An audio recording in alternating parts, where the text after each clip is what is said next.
Joining us now, Tom Rogers, Engine Media Executive Chairman, former NBC Cable President, and a CNBC contributor. It's good to see you. Welcome to Squawk. Thanks for having me, Scott. Good morning. Good morning. So let's pick up on that thought of yours, this view of, Hastings leaving, but not really going anywhere. Well, from personal experience, I'm executive chairman of a public company, and executive chairmen have a lot of influence on strategy, direction of operations. I would suspect his influence over the company will continue in a big way, particularly having two co-CEOs. Co-CEOs is a tricky situation. These guys have worked together for a long time and clearly have a good working relationship, but no two people see eye to eye on everything. And having an executive chairman there to sort through things if disagreements develop, I think Reed will continue to play a very major role there. Speaking of Reed, what's your read on the quarter, which was pretty darn good? If you look at the subscriber numbers, just blew out of the water. It's no surprise the stock is reacting as it is this morning. Yeah, well, they had a lot of hit shows, and they hit big with the sub numbers.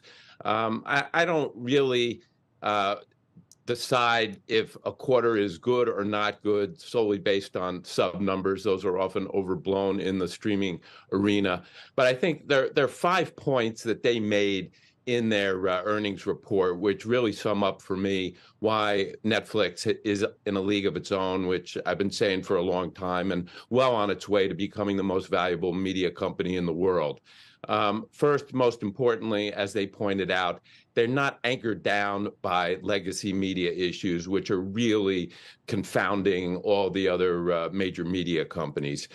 Similarly, they're not burdened by debt. The other media companies are increasingly feeling that issue. They have the lowest debt to EBITDA ratio in the media world, a little over 1 times. 3, they've been fighting this bear thesis for a long time that they'll never be cash flow positive. They're now showing with $1.6 billion in free cash flow in the quarter. This year, going to $3 billion next year. They are well on their way to being a real free cash flow conversion machine. 4, as they pointed out, the vast majority of television around the globe is going to be streaming. And they are the leaders in streaming. Only 40% of viewing today in the developed countries, including the United States, is streaming, 10% or less in many other countries. They have so much opportunity still as the leader in streaming as all television becomes streaming television. And finally, this plan to take these 100 million users who are not subscribers, who have been taking the service for free, and finally having a basis to convert those to paying subscribers. It's going to reaccelerate, I think, sub growth, certainly going to reaccelerate revenue growth. Having an ad tier was the first step toward that, and they're well on their way, I think, to being able to solve an issue they should have attacked a long time ago. Hey, Tom, does this quarter, does what Netflix has done, does it give hope to the other streamers, or does it underscore the point that Netflix is really on top and the other streamers have a huge mountain to climb? I think much more the latter. All the others are going to have to pull back on their spend. They're going to have to raise price. Both of those things are going to help Netflix competitively. And when you start looking at some of the numbers that drive Netflix's ability to raise price with a great value proposition versus what others are going to try to do, which is pull back on content spend while they raise price.